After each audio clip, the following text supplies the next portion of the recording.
Baik, assalamualaikum warahmatullahi wabarakatuh. Pertama-tama saya ucapkan terima kasih ke dosen pengampu mata kuliah hari ini, Ibu Nita Hasnita SAK MEAK, yang telah memberikan saya kesempatan untuk mempresentasikan materi yang berjudul akuntansi investasi. Baik, sebelum masuk ke dalam materi saya akan memperkenalkan diri. Perkenalkan, nama saya Muhammad Ronald dengan NIM 236602005. Baik, langsung saja kita ke poin yang pertama, itu definisi investasi. Definisi investasi adalah kegiatan pemerintah yang menanamkan uangnya dalam bentuk penyertaan modal atau pembelian surat utang dalam rangka memperoleh manfaat ekonomi atau sosial. Seperti yang disebutkan dalam PSAP nomor 6 paragraf 6, investasi adalah aset yang dimaksudkan untuk memperoleh manfaat ekonomi seperti bunga, dividen, dan royalti atau manfaat sosial, sehingga dapat meningkatkan kemampuan pemerintah dalam rangka pelayanan kepada masyarakat. Selanjutnya itu bentuk investasi. Bentuk investasi terbagi atas dua bagian, yaitu investasi jangka pendek dilakukan di pasar uang bersifat liquid dan berisiko rendah, seperti deposito, surat utang negara. Kemudian itu investasi jangka panjang dilakukan di pasar modal, mencakup penyertaan modal pada perusahaan daerah atau proyek pembangunan. Baik, poin selanjutnya itu klasifikasi investasi terbagi menjadi dua. Investasi jangka pendek dimiliki kurang lebih 12 bulan, mudah dicairkan dan berisiko rendah. Selanjutnya investasi jangka panjang dimiliki kurang lebih 12 bulan, terdiri atas investasi permanen, dimiliki terus-menerus untuk mendapatkan dividen atau menjaga hubungan kelembagaan. Investasi non permanen dimiliki sementara waktu seperti obligasi jangka panjang atau proyek yang bisa dialihkan. Poin selanjutnya itu pengakuan investasi diakui sebagai investasi jika karena itu ada kemungkinan manfaat ekonomi atau sosial di masa depan. Yang kedua, nilainya dapat diukur secara andal atau reliable. Baik, poin selanjutnya pengukuran investasi terbagi menjadi tiga juga, yaitu investasi jangka pendek dicatat sebesar biaya perolehan. Kemudian itu investasi jangka panjang dicatat sebesar biaya perolehan termasuk biaya tambahan atau komisi, jasa bank, dan lain-lain. Dan yang terakhir, jika tanpa biaya perolehan dinilai berdasarkan nilai wajar atau fair value. Selanjutnya, metode penilaian investasi.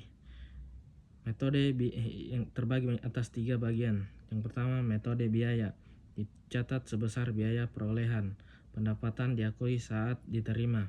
Kedua, metode ekuitas, nilai investasi disesuaikan dengan laba atau rugi badan investor sesuai proporsi kepemilikan. Yang ketiga, metode nilai bersih yang dapat direalisasikan untuk investasi yang akan dilepas dalam waktu dekat. Selanjutnya, pengakuan hasil investasi terbagi menjadi dua. Pendapatan dari bunga, dividen atau laba diakui saat diterima. Kedua, dividen tunai mengurangi nilai investasi jika menggunakan metode ekuitas. Baik, selanjutnya pelepasan dan pemindahan investasi terbagi menjadi tiga. Pelepasan investasi jangka pendek dicatat sebagai penerimaan kas, bukan pendapatan. Selanjutnya, pelepasan investasi jangka panjang diakui sebagai penerimaan pembiayaan. Selanjutnya, selisih antara nilai pelepasan dan nilai tercatat diakui sebagai laba rugi. Poin selanjutnya itu penyajian dan pengungkapan investasi, yaitu penyajian investasi jangka panjang ke aset lancar di neraca, kemudian investasi jangka panjang ke pos investasi jangka panjang. Pengungkapan mencakup kebijakan akuntansi, jenis investasi, perubahan nilai pasar, dan penurunan nilai signifikan. Poin yang terakhir itu prosedur akuntansi investasi, di mana saldo normal rekening buku besar investasi adalah saldo debit, Artinya rekening ini akan bertambah apabila ada transaksi yang mendebitnya. Sebaliknya akan berkurang bila ada transaksi yang mengkreditnya.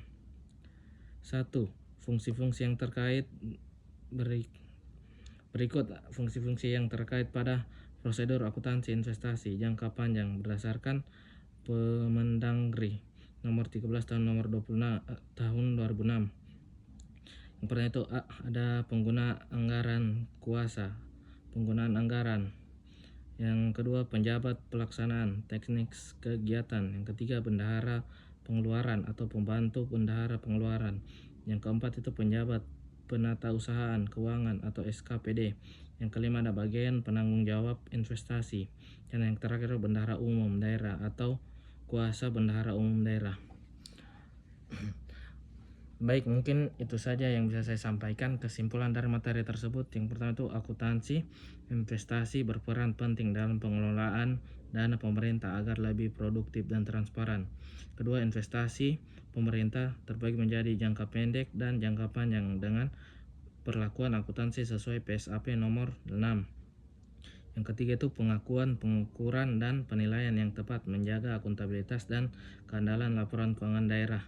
Dan yang terakhir itu prosedur akuntansi yang baik menjamin transparansi serta membantu optimalisasi dana untuk meningkatkan pelayanan publik dan pendapatan daerah.